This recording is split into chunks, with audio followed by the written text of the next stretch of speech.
રાજકોટના એસ્ટ્રોન ચોકમાં જાહેરમાં મારામારીની ઘટના સામે આવી છે। વિકાસ મેડિકલની પાસે બે યુવકો જાહેરમાં બાખડ્યા હતા। જાહેરમાં મારામારીનો વિડીયો સામે આવ્યો છે। બે યુવકો વચ્ચે અચાનક બોલાચાલી બાદ મારપીટ થઈ હતી, જે બાદ લોકોનું ટોળું એકઠું થઈ ગયું હતું। દ્રશ્યો પણ આપ જોઈ રહ્યા છો। બે યુવકો સામસામે ઝઘડતા હોય તેવા દ્રશ્યો જોવા મળી રહ્યા છે। એસ્ટ્રોન ચોકની આ ઘટના હોવાની જાણકારી હાલમાં મળી રહી છે।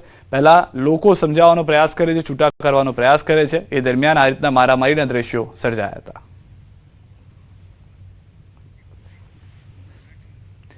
પોરબંદર માટે આજનો સોમવાર ગોજારો સાબિત થયો છે, જ્યાં એક જ દિવસે બે અલગ અલગ અકસ્માતો કુલ 5 લોકોના મોત નિપજ્યા છે।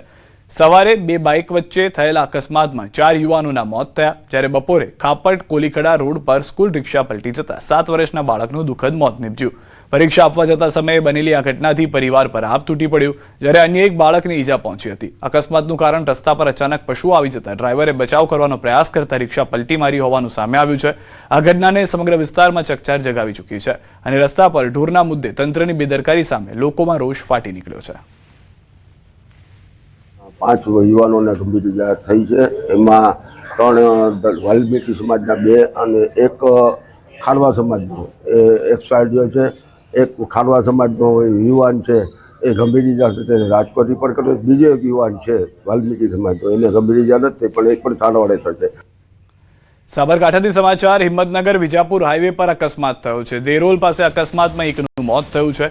ટ્રેક્ટર અને કાર વચ્ચે સર્જાયો છે ગમખ્વાર અકસ્માત। પૂર ઝડપે જતી કાર ટ્રેક્ટર પાછળ ઘૂસી ગઈ હતી। ટ્રેક્ટર ચાલકનું ટાયર નીચે આવી જતા મોત થયું છે। અકસ્માતમાં 2 લોકો ઘાયલ થયા છે, સારવાર માટે ખસેડાયા છે।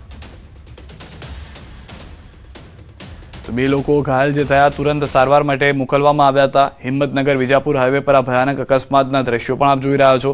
દેરોલ પાસે અકસ્માતમાં એક વ્યક્તિનું તો ઘટના સ્થળે જ મોત નીપજ્યું હોવાની જાણકારી છે। ટ્રેક્ટર અને કાર વચ્ચે અકસ્માત સર્જાયો હોવાની જાણકારી મળી રહી છે।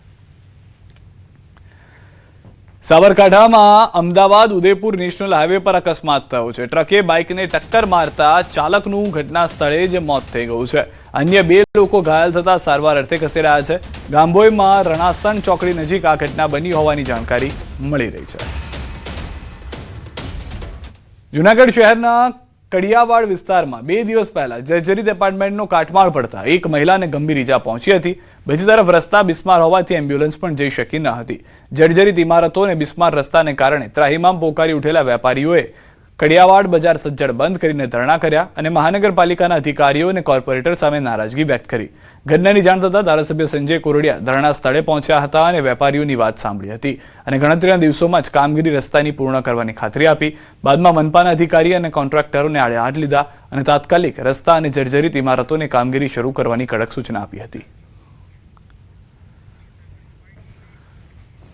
3 દિવસ પહેલા કડિયાવાડમાં લક્ષ્મી એપાર્ટમેન્ટ ઉપરથી એક કાટમાળ પડેલો હતો, જે એ કાટમાળ મારા ધર્મપત્ની ઉપર પડેલો હતો।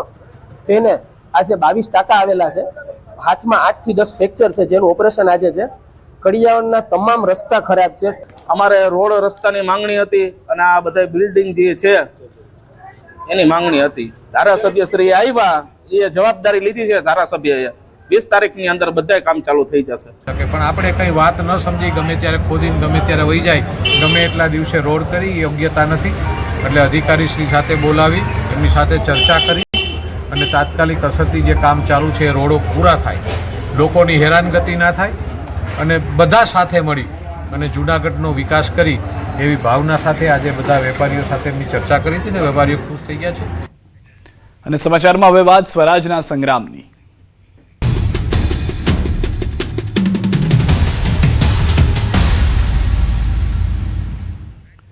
જૂનાગઢ ભાજપના વોર્ડ 3ના કોર્પોરેટરનું સભ્યપદ રદ થયું છે। કોર્પોરેટર અબ્બાસ કુરેશીનું સભ્યપદ રદ।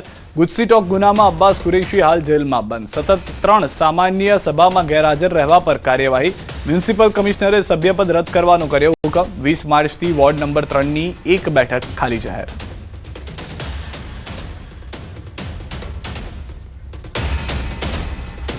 છોટાઉદેપુરથી સમાચાર। કોંગ્રેસ નેતા સુખરામ રાઠવાનું નિવેદન। કોંગ્રેસના ઉમેદવારોને જીતાડવા મહેનત કરીશ, મારા ઘરેથી કોઈ ચૂંટણી નહીં લડે। જિલ્લાના અન્ય યુવાનોને તક આપીશું, કોંગ્રેસ જીતે તે માટે તનતોડ મહેનત કરીશું તેવું કહેવામાં આવ્યું છે રાઠવા તરફથી।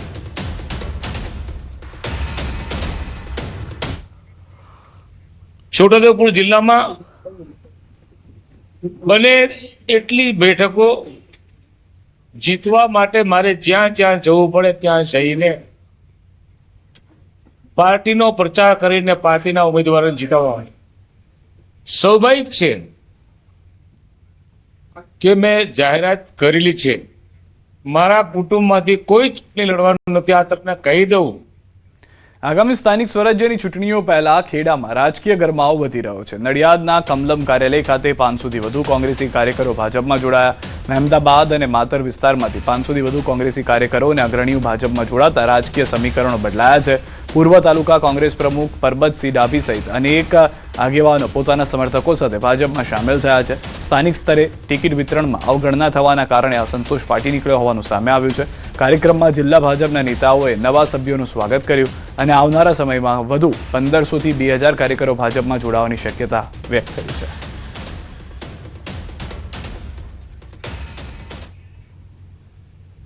જે પ્રકારે આજે 2 જિલ્લા પંચાયતની સીટ કોંગ્રેસ મુક્ત થઈ, એવી જ રીતે ખેડા જિલ્લાની બધી સ્થાનિક સ્વરાજ્યની ચૂંટણીમાં કોંગ્રેસ મુક્ત ખેડા જિલ્લો બની અને બધી જ સંસ્થાઓમાં ભારતીય જનતા પાર્ટીનો ભગવો લહેરાશે એવો વિશ્વાસ વ્યક્ત કરી અને ખેડા જિલ્લાના ભારતીય જનતા પાર્ટીના સ્થાપના દિવસે બધા જ કાર્યકર્તાઓને ખૂબ ખૂબ શુભકામનાઓ. 50 કાર્યકરો કોંગ્રેસના ભારતીય જનતા પાર્ટીના સ્થાપના દિવસે આજે ભારતીય જનતા પાર્ટી વિધિવત ખેસ પહેરી અને જોડાણ થયેલ હોય. બાજુના ગામમાંથી ફરિયાદમાંથી પણ જે 10-15 લોકો પણ એ પણ કાર્યકરો ભારતીય જનતા પાર્ટી જોડે મારી જીત.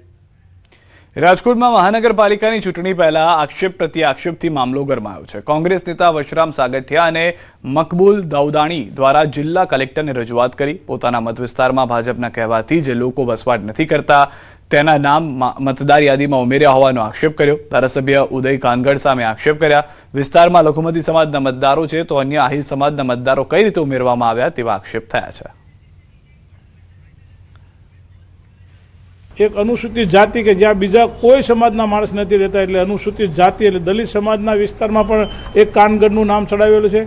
આની રજૂઆત આ પહેલાં એક કાનગડ એક નામ ગોત્યું હતું ત્યારે કરી. ત્યાર પછી અત્યારે નવા એસઆઈઆર મુજબ આ લોકોએ પોતાના માણસોના નામ કઈ રીતે ખોટા એવિડન્સ આપીને રજૂ કર્યા છે. જે મકાનના નંબર છે, મકાનના નંબર ખોટા નાખ્યા છે. અમારી મતદાર યાદીમાં જે ખોટા 4 લોકોના મત છે, જી જ્ઞાતિના લોકો આજથી 20 વર્ષ થયા. 20 વર્ષની અંદર કોઈ ઈ જ્ઞાતિના લોકો અહીંયા રહેતા નથી અને અત્યાર લગીની જેટલી મતદાર યાદી આવી એમાં એ લોકોના નામ નહોતા અને છેલ્લી જે આખરી મતદાર યાદી આવી એટલે એના નામ આવી ગયા. જે ઈ જ્ઞાતિના કોઈ પણ લોકો 20 વર્ષથી અહીંયા રહેતા નથી. ચૂંટણી પહેલા ઠાસરામાં પક્ષ પલટાની સિઝન શરૂ થઈ છે. આગરવા ગામે 200 થી વધુ નારાજ કાર્યકરોએ કોંગ્રેસનો કેસ ધારણ કર્યો. યુવા સરપંચ